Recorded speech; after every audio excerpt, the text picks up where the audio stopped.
Hey guys, welcome to Kelsey's Kitchen. Today we're making Marsala chai pancakes.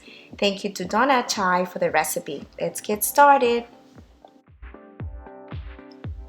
2 cups of all-purpose flour, 1.5 teaspoon of baking powder, 1.5 teaspoon of baking soda, 3 tablespoons of sugar, and 1.25 teaspoon of salt.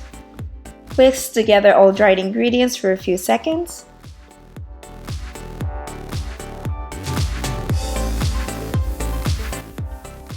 Add 2 cups of buttermilk, half a cup of Dona Marsala chai, 2 mixed eggs,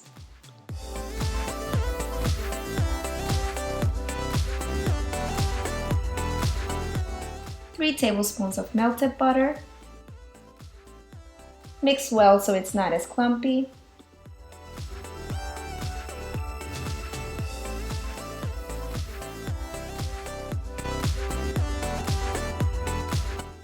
Preheat griddle and grease with butter. Pour pancake batter on the griddle. I like to use a ladle to measure the batter evenly. Cook the pancakes until golden brown. Here's our Marsala chai pancakes. You can top your pancakes with powdered sugar, fresh fruits, and maple syrup. Please don't forget to subscribe and like this video. See you guys next week.